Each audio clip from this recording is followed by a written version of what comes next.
नमस्कार, मी निवेदिता सराफ. Stars got टॅलेंटमध्ये मी तुम्हा सगळ्यांचं खूप खूप स्वागत करते. खरं तर मला टॅलेंट म्हणजे काय सांगायचं स्वतःबद्दल हेच कळत नाही, कारण मला अजिबात गाता येत नाही. मी जर गायला लागले तर मला वाटतं सगळेच दूर पळून जातील. मला वाटतं लढाईमध्ये नुसतं माझं गाणं ऐकवलं तरी सैनिक पटापट मरतील शत्रुपक्षाचे. इतकं भयंकर आहे. मला गाणं खूप आवडतं, गाण्याशिवाय माझा दिवस जात नाही, इतकं मला गाणं आवडतं. पण मला गाता येत नाही दुर्दैवाने. म्हणजे लहानपणी माझा आवाज लता मंगेशकरांसारखा व्हावा म्हणून देवापुढे साखरही ठेवली होती, पण देवाने काही माझं ऐकलं नाही बाबा. त्याचबरोबर मला अजिबात चित्र काढता येत नाही. माझ्या शाळेतल्या आमच्या ज्या चव्हाणबाई होत्या त्या अतिशय उत्तम दाखला देतील की मला कशा प्रकारे अजिबातच साधी रेखसुद्धा ओढता येत नाही, चित्र काढता येत नाही, शिवण शिवता येत नाही, काय म्हणतात ते नीटिंग किंवा कसली कलाकुसर जमत नाही. बायकांचं एकच काम मला उत्तम जमतं, ते म्हणजे स्वयंपाक. मला खरंच जायचं होतं होम सायन्सला. आणखीन मला केटरिंग कॉलेजला जाऊन केटरिंगचा कोर्स करायचा होता, डिप्लोमा करायचा होता, शेफ व्हायचं होतं. पण तिकडे जायला सायन्स लागतं हे जेव्हा मला कळलं तेव्हा मी शांतपणे आर्ट्सला ॲडमिशन घेतली की ते काय आपलं बाबा, म्हणजे फिजिक्स तर काहीतरी फॉरेन लँग्वेज वगैरे असल्यासारखं मला वाटायचं. हां, इतिहास, भूगोल, नागरिकशास्त्र, सगळ्या भाषा ह्या माझ्या फार उत्तम होत्या. फिजिक्स आणि भूमिती हे 2 विषय म्हणजे महाघातकी विषय होते आयुष्यात माझे. म्हणजे मी तुम्हाला सांगू, जेव्हा असं अरिथमॅटिकमध्ये म्हणजे गणितं असायची ना, तर माझे तर मजूर अपूर्णांकात यायचे. इतका माझा आनंद होता गणिताच्या बाबतीत. पण नंतर मला एक आयुष्यात नाबर सर भेटले, जे नाबर कालेलकर क्लासेस चालवणारे, आणि त्यांनी माझं अगदी लहानपणापासूनचं गणित करून घेतलं. आणि 10वी मला गणितामध्ये चक्क 150मध्ये 110 मार्क मी मिळवू शकले, हे मी अभिमानाने सांगेन. पण आता टॅलेंट म्हणाला, जसं मी म्हटलं तसं स्वयंपाक हा माझा टॅलेंट आहे. दुसरं म्हणजे मला आर्टिस्टिक गोष्टी निवडता येतात किंवा छान त्या करता येतात. थोडक्यात माझा एक ब्रँड आहे ज्याचं नाव आहे हंसगामिनी. हे नाव अशोकनीच ठेवलं आहे, हंसगामिनी आहे. तर ते हंसगामिनीच्या आज मी गेली जवळजवळ 10 वर्ष हा ब्रँड चालवते. वेगवेगळ्या ठिकाणी एक्झिबिशन्स करते आणि स्वतःच्या साड्या मी स्वतः मॅन्युफॅक्चर करते, स्वतः डिझाईन करून. पण त्याचबरोबर टॅलेंट किंवा काय मला माहिती नाही, पण मला लहानपणापासून ना वाचनाची खूप आवड आहे. म्हणजे मला अजून आठवते, आमची आई म्हणायची आमच्या घरामध्ये ना, मी, माझी मोठी बहीण, म्हणजे तिच्या इतकी मी वाचत नाही, ती खूपच तिचं वाचन अफाट आणि अगाध आहे. माझ्या आईचं वाचन, माझ्या वडिलांचं वाचन. तर आमच्याकडे घरात कायम पुस्तकात नाक खुपसून आम्ही बसलेलो असायचो. तर आई आमची म्हणायची, आपल्या घरात येऊन कोणी कपाट लुटून जरी नेलं तरी आपल्याला कळणार नाही, इतके सगळे आम्ही वाचनात गडलेले असायचो. आणि अगदी लहानपणापासून, म्हणजे मग ते लहान मुलांचं वाचन असू दे. मला आठवतं, मी जेव्हा 10 वर्षाची झाले तेव्हा माझ्या आईने मला जूल व्हर्न नावाच्या लेखकाची भारा भागवतांनी ट्रान्सलेट केलेली सगळी पुस्तकं दिली होती, आणि त्या प्रत्येक पुस्तकावरती माझ्यासाठी एक छोटी छोटी कविता लिहिली होती. आई, इतकं छान मला लिहिता येत नाही, पण ते कौशल्य माझ्या मुलात उतरलं आहे. आणि मला जे शेफ बनावंसं वाटत होतं, ती गोष्ट माझ्या मुलांनी माझं स्वप्न पूर्ण केलं आहे. आणखीन तो एक उत्तम शेफ आहे. सध्या तो कॅनडात असतो, टोरंटोमध्ये. आणि त्याचबरोबर तो खूप छान कविता करतो. मला युजली ना कविता अशी आवडली की पटकन लक्षात राहते, पाठ होते. मी तुम्हाला एक आत्ता कविता अशीच माझी म्हणून दाखवणार आहे. माझी म्हणजे माझी एक आवडती कविता. आपण असं म्हणूया की सगळ्यात पहिलं काय, जगातली पहिली गुरु तुमची आईच असते. प्रत्येक मुलाची आईपासूनच सगळं सुरू होतं नाही का जग. तर आईवरची ही कविता आहे, आणि मुद्दामून मी ही वेगळी कविता घेतली आहे सांगायला, कारण मला अशा बऱ्याच कविता पाठ आहेत, म्हणजे वाचल्या की माझ्या लक्षात राहतात खूप. वसंत बापटांच्या, बहिणाबाई चौधरींच्या, नाधो महानोरांच्या, किंवा जसं आता मी वाघबाई जयंतीतली ही कविता तुम्हाला सांगणार, कुसुमाग्रजांच्या, आरती प्रभूंच्या. ही कविता मी वाघबाई जयंतीतली गोविंदाग्रज म्हणजेच राम गणेश गडकरी यांची कविता म्हणणार. एक आई आणि मुलाच्या रिलेशनशिपची कविता आहे. बाळगुणी बाळगुणी संध्याकाळी रमेगुणी, खेळ तसे बाळ अंगणी हवे तसे, बागेत मौजेने झोके घेत, तो दिसली सुंदरशी त्याला वेली, देठ कोवळे हिरवे पिवळे नाजूक सगळे ती वेली, हिरवा शालू पांघरली, परीतया हवा सोबती खेळाया, खेळगडी मूल फूल सुंदर जोडी, पाहत असे परिवेलीला मूल नसे, तिच्या कळ्या होत्या मिटलेल्या सगळ्या. जणू दमल्या फार खेळूनी मग निजल्या. हवेत डुलणे हेच खेळणे खेळून निजणे ही त्यांची गादी हिरव्या पानांची. बाळगुणी वाईट वाटे फार मने. दिवसभरी खेळून याला परत घरी. झोपेत कितीदा गेला बागेत. धीर कुठे पहाट होता बाळ उठे. बागेत धाव तसाची तो घेत. मौज तो किती कळ्यान दिसती. फुलेच हसती बाळ डुले चहूकडे पाहून फुले. आईला शोधाया धावत गेला. मग बोले आई बघ ही गोड फुले. काल कळ्या आज फुले झाल्या सगळ्या. कशा उमलल्या कुणी उमलविल्या. हसत बसल्या कशा कळ्या. आई सांग मला सगळ्या. मग आई बाळाला उत्तर दे. खेळासी जमती चांदण्या आकाशी. त्या हसती चहूकडे पाहत बसती. तो दिसल्या कळ्या बिचाऱ्या हिरमुसल्या. कळवळल्या फार चांदण्या मग रडल्या. आसू पडले ते दव झाले. दावता आले भुईवरी पडले साऱ्या कळ्यांवरी. तो साचा रंग पांढरा तारांचा. कळ्यांवरी चहूकडे जाऊन पसरी. मग हसल्या कळ्या फुले हसता झाल्या. सर्व असे आई बाळा सांगत असे. ऐकुनी हे बाळ तिच्या वदना पाहे. कान कळे मिठी मारली तिला बळे. त्या काळी आई आनंदे हसली. हसता रडली आसवे पडली त्याच्या गाली. तोसाची कळी उमलली बाळाची. तशीच अजून एक कविता आता तुम्हाला मी सांगणार आहे. आपण बाळाची बघितली तशी वसंत बापटांची कविता आहे. या कवितेचं नाव आहे प्रवास. प्रवास म्हणजे एक छोटी मुलगी जी आयुष्यात वयात येते, प्रेमात पडते, पण नंतर तिचं लग्न होतं आणि ती एक गृहिणी बनते. असा त्या एका मुलीचा, छोटी मुलगी ते गृहिणी होणारा प्रवास, असं खूप छान बापटांनी लिहिलेला आहे. आपण बघूया. बकुळी खाली भोळी चिमणी खेळत बसली छप्पा पाणी.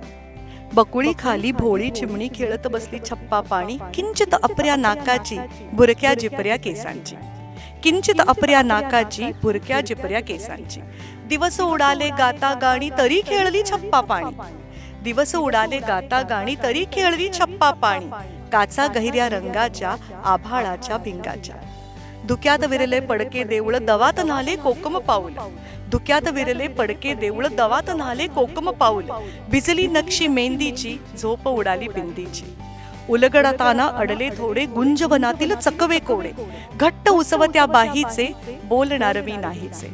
कानी कुंडल बाबुळलेले ओठी जांभूळ गाबुळलेले. कानी कुंडल बाबुळलेले ओठी जांभूळ गाबुळलेले. गळ्यात माळा हाताच्या पुरे रे आताच्या. सुकली बकुळी फुटल्या काचा. सुटली कोडी पिचल्या टाचा. सुकल्या माळा तेव्हाच्या पुन्हा भेटशील केव्हाच्या. चिमणी झाली पुरती शहाणी विसरून गेली वेडी गाणी.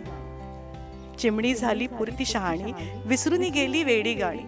चौरस घरटे ऊब सुखी कसे कायचे बुचमुखी.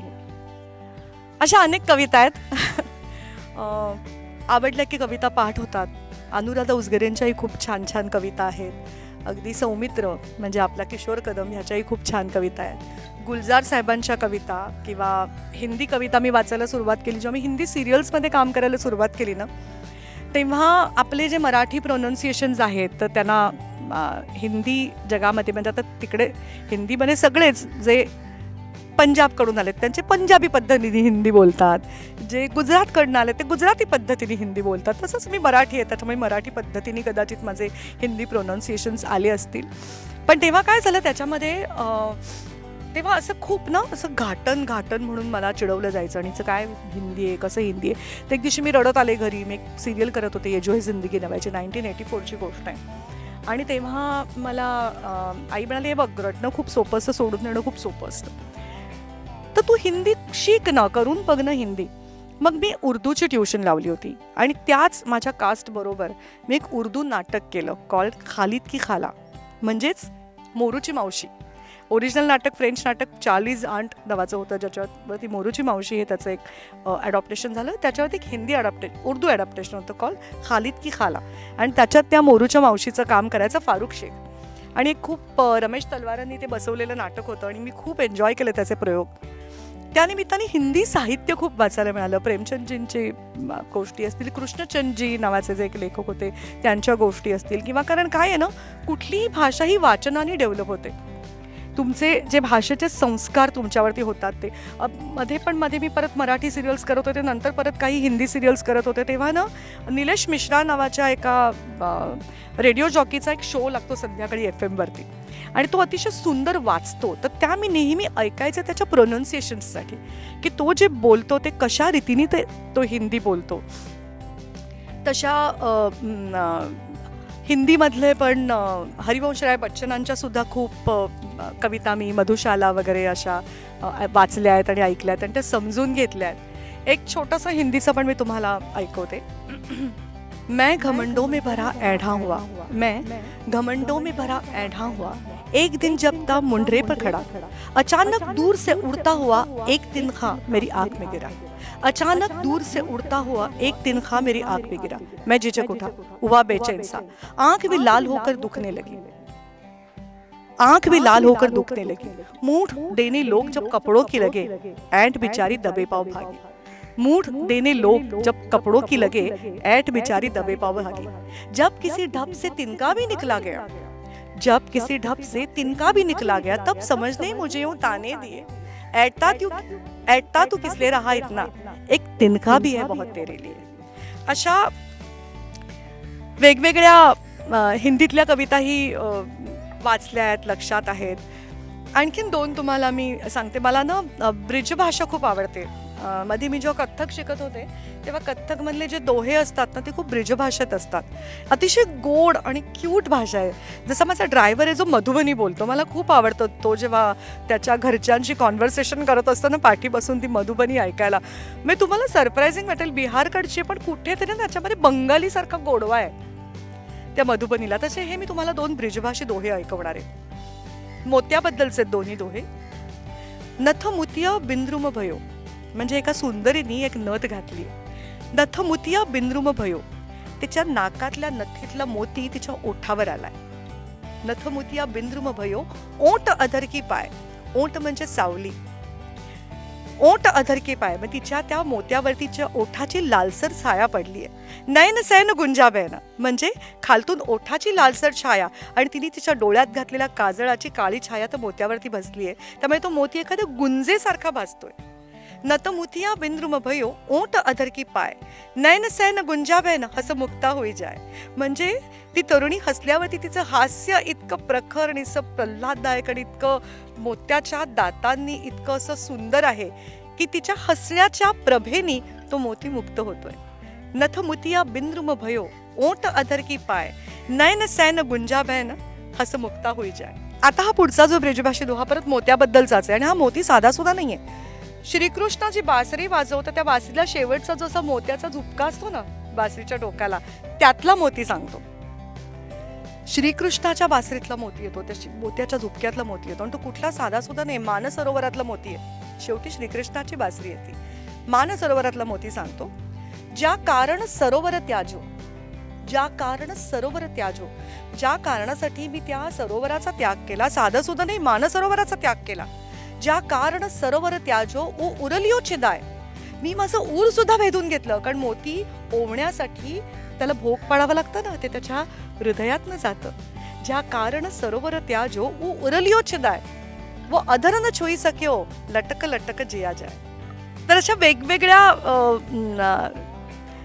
भाषांमधलं कविता, काव्य, गोष्टी वाचायला मला खूप आवडतात. मी म्हटलं तसं ह्याची सगळ्याची मी खूप ऋणी आहे माझ्या आईची, की वाचनाची आवड आणि गोडी ही आईनीच लावली आणि म्हणूनच ती आमच्यात खूप रुळली आणि माझ्या नशिबाने मी ती माझ्या मुलासाठी सुद्धा करू शकले, कारण त्याचंही वाचन खूप आहे.